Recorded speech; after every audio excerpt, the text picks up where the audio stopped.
I sleep pretty well. I don't don't have a lot of concerns, but I think probably the geopolitical issues that could potentially quickly pop up that could catch the market by surprise is always a concern. I think because a lot of times you can't even see it really coming, and it's hard to kind of prepare for.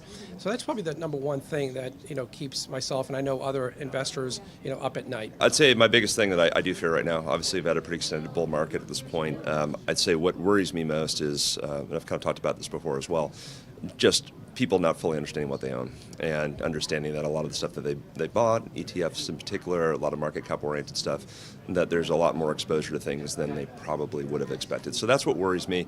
It'll happen at some point. I don't know exactly when. I'm not a soothsayer or anything along those lines, but I hope that people will really take acknowledgement of what they own. I think just overall the risk in the market and concerns that our clients may hold more risk than what they're aware of, and how we can properly communicate to all parties in regards to the risk and the taking the appropriate risk within our portfolios. I don't know that anything's keeping me awake necessarily, but certainly we're grappling with the same thing I think everybody is. There seems to be a lot of consensus view going on. So either we're missing something or we're about to be surprised by something. So the question is, what is that going to be?